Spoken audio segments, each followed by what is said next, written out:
Today, the medical science has reached a level, Sadhguru, we really do not have to touch the patient. When I see a patient in my office, he would have undergone all kinds of tests. Scans. Everything is done, all the images are displayed, history is written, everything is planned. Technically, I can see the reports and tell the patient, okay, you need a bypass or you need valve replacement. But I always make it a point to take my stethoscope, put it on the chest, listen to the heart, look at the patient's eyes, put my hand around on his shoulders, touch the patient, and then explain to them what is going on and talk to the family. I personally feel that touch has the most healing power than anything else what we have invented. Do you believe in that, Swamiji? So what is not understood is, yes, one part of us is mechanical, but there are other dimensions. Most of the time, the mechanical part has gone wrong because we have not tended to the other dimensions. So what is lacking in their life is, their life is not touched. Not necessarily a physical touch, it's just a manifestation. Essentially, their life is not touched by anything. When I say touched by anything, it need not necessarily be a relationship. You can be touched by so many things. I don't know how many of you… when was the last… how many decades ago did you watch a sunrise?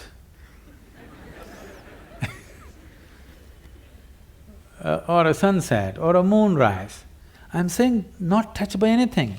When was it the last time you waited for a flower to bloom?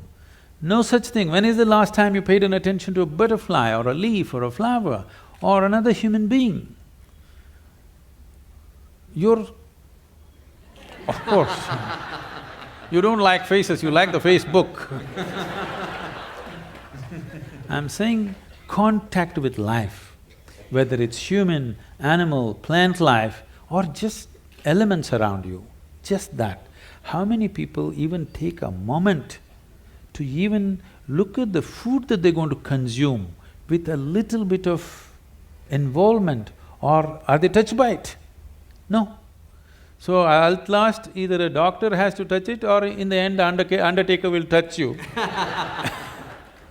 You know, somebody will touch you, things gone bad, somebody has to touch you.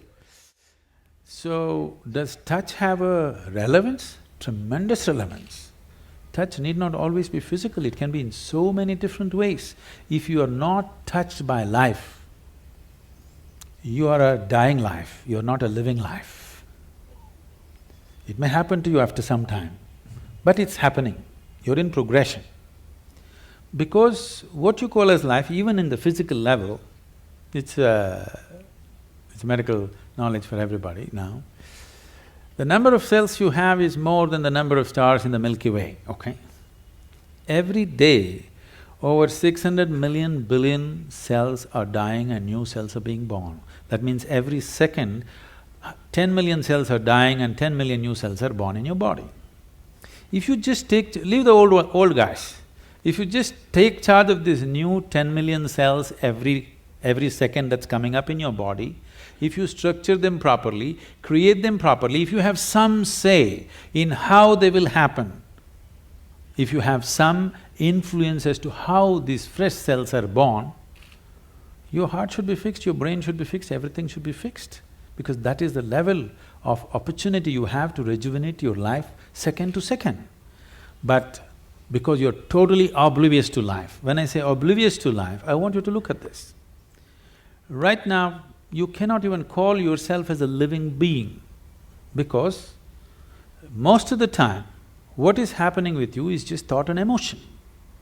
Thought and emotion is just psychological drama, it has no existential relevance.